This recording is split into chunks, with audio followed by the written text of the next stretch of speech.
Hi, everybody. I'm Jordan Anton, and I'm Karl Horvath. we are both event and world content designers at ArenaNet.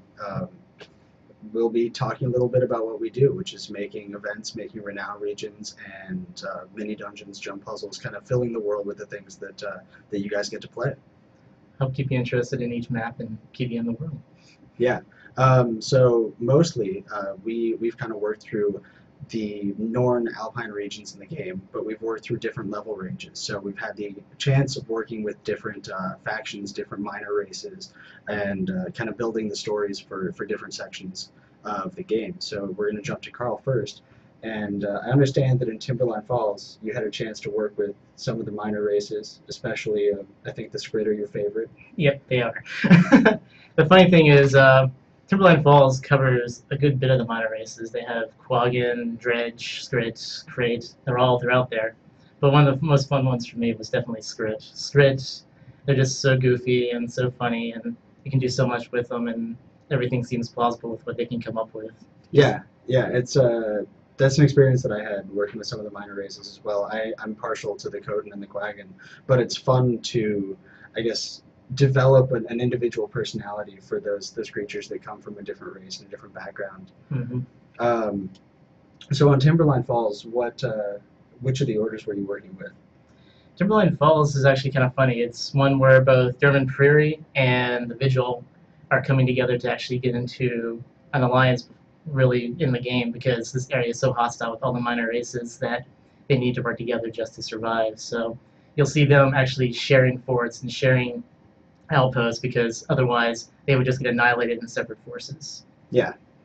Yeah, I was working on Dredgehaunt Cliffs for a long time. Yeah. And a lot of the story of that map was fun to make, because you have the German Priory that own most of that map, but the north half of the map is more of the Norn settlers that have been driven north by the Dredge, and then the German Priory in the south have this huge ongoing war with the Dredge to preserve some relics that they want to be studying. Yeah, you had a meta event in that area, kind of simulating that entire war going on, correct? Yeah, it totals about 15 events. It's an awful lot of playable time, and it's really interesting to see things go back and forth there.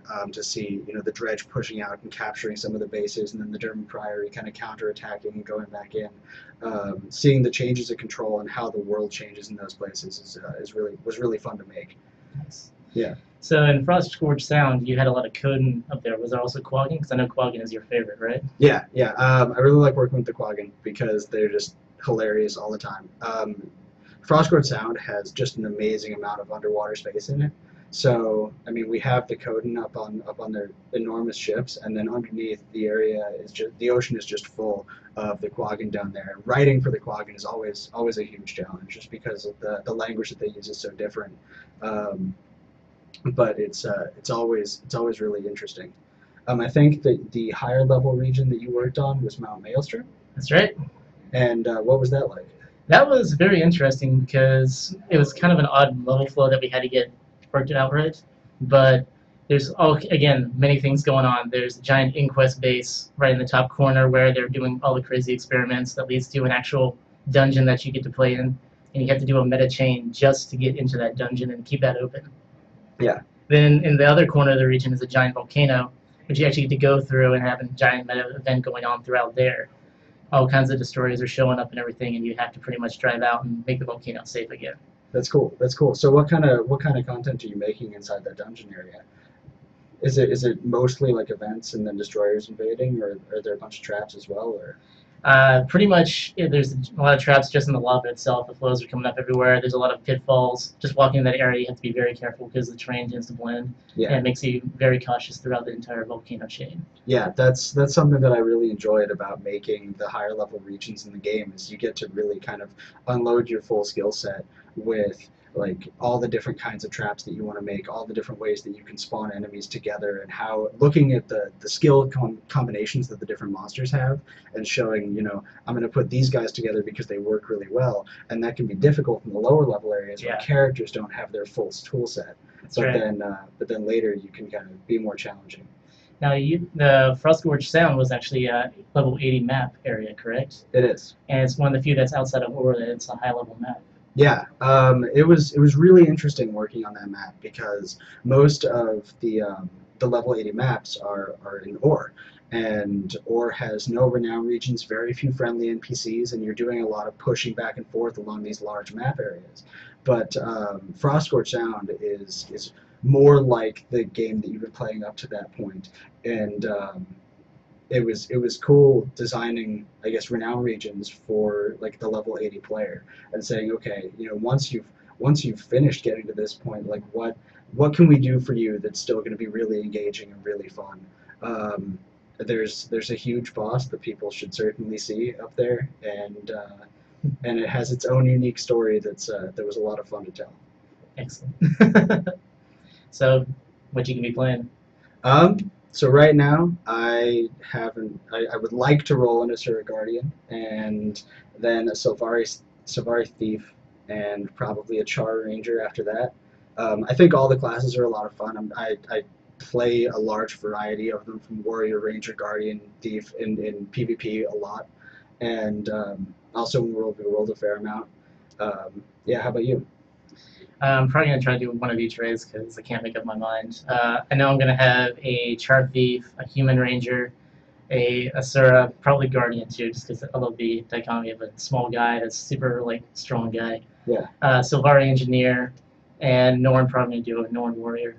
Yeah, it's really hard to choose just because the personal story options that you have and the different starter maps are all so diverse that I mean, even once you level past them, it's fun to just go back and play the other starter zones because they have so much flavor in them. Mm-hmm. Yeah. At this point, I think we're gonna take some questions from the stream. I hope people have questions. Yeah. Do the end game events require a lot of people, or are things soloable?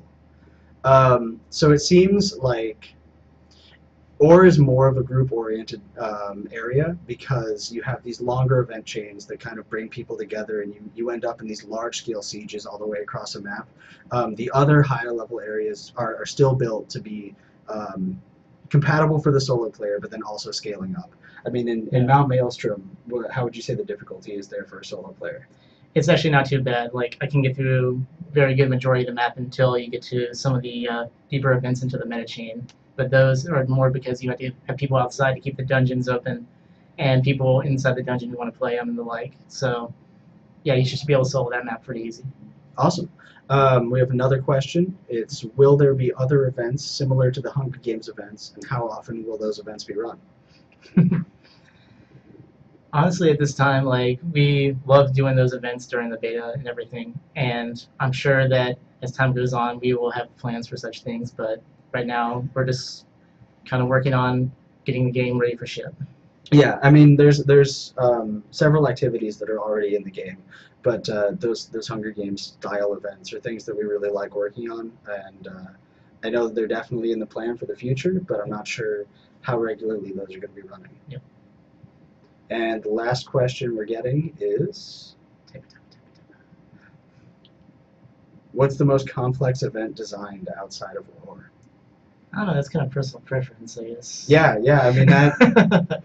There's complex examples of events all throughout the game. Yeah. Like I know that there's a volcano in Mount Maelstrom Yeah. that's a really huge event chain. I have a 15-part chain in Dredgehaunt Cliffs. I mean, Mike Z, he has this giant battle with centaurs in one of his maps that goes all the way across the map just about. I mean, you can't really choose one place as being the most complex event because all the designers just work their hearts out and have these really intricate plots they have going on. Yeah. Thank you very much, guys, and we'll see you in the game tonight. Later.